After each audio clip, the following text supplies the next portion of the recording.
Well, hey family, this is Darlene. Want to thank you for stopping by the Jury by BDK YouTube channel. I know you didn't come here for a sermon. So here's the video. And guess what? We'll talk. Well, hey family, happy Monday, December the 1st. This is Darlene stopping by real quick. So I was going through my videos and I have over 1,000 videos on YouTube. Can you imagine that? Over 1,000 videos, and those 1,000 videos are a combination of full-length videos as well as short videos. So I went back as far as like 2020 to find a necklace that I created. So it's basically like a then and now situation. So I'm showing you a necklace in this video that I made in 2025, and I'm also showing you a necklace that I made in 2020. April of 2020. So the amazing thing is to watch the video from 2020 and see myself creating a necklace using a one of those huge washers that I bought at Home Depot. So I had went into Home Depot and I was just kind of moving around. I'm like, okay, I know there's like some type of something in here that I could use to make pendants or like maybe to just do something with. So I ended up in one of the areas in the store. I don't remember where you find these washers at, but I ended up on one of the areas somewhere, and I was like, ooh, you know what? I can use this, but what can I do with this? So I said, okay, well, I can cover it with like maybe some leather cord, maybe some wire, maybe some suede cord, like material, like something. And what happened is I did use material, and I had some leather cord that I tried. The leather cord was like it was just too thick. It didn't work out. So I said, you know what? Let's try the wire. So I used 18 gauge wire. You know, 18 gauge wire is my favorite, right? Always 18 gauge wire. I use 16 gauge wire when I am making jump rings because it's thicker. It's a whole lot thicker and it's more sturdy for jump rings. The 18 gauge is like really flexible. It's like just the right thickness, just the right thinness, and it's very flexible, easy to work with, right? So I said, okay, well, I'll go ahead and wrap the washer with some wire. So that's what you see me doing here on this particular video back in April 2020. In April 2020, I'm thinking that's when COVID started, right?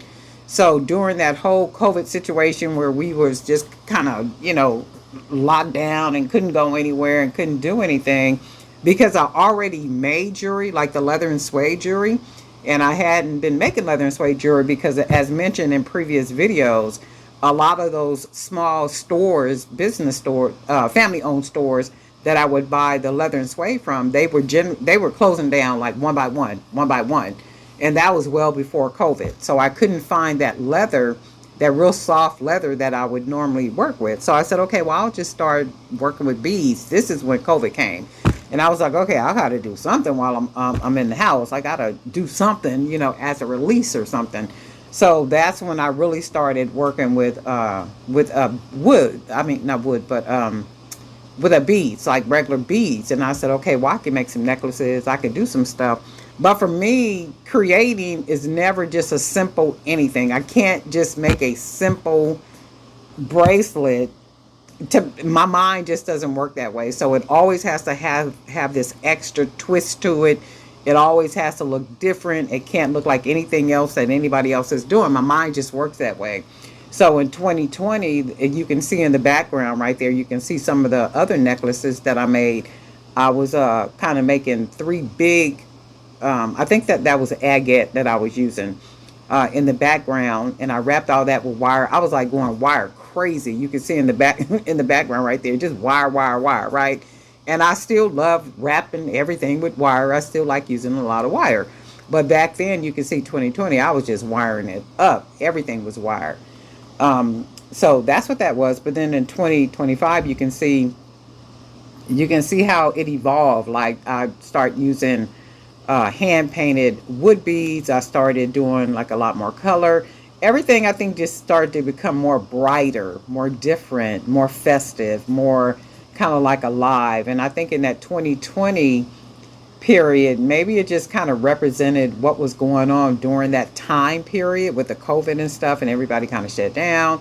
It was just kind of like the mood or what it was and stuff. But I wanted to do like a then versus now. So you can see techniques are pretty much, the same. Using wire is pretty much the same. Everything is, oh, and also in the 2020 right there, I had a table set up in the dining room area, like in a little corner back over there. And then that's where I would do all my recording. That's where I would do all the jewelry making. That's where I was doing all that until, not soon after, of course, I was able to, move from the living room into one of the extra bedrooms, and then got my whole little work studio. So that's what that is right there. And then, yeah, you could kind of see the difference. You can see how bright things are. You can see the 2020 just kind of looks old, like, like maybe like it's an old video. And then right there with that washer that I had wrapped with wire, I was wrapping a piece of beach glass at the Dollar Tree. I don't know if they still sell them or not, but they were selling bags of beach glass. And I would buy the bags of beach glass and I would wrap that beach glass with, of course, with wire.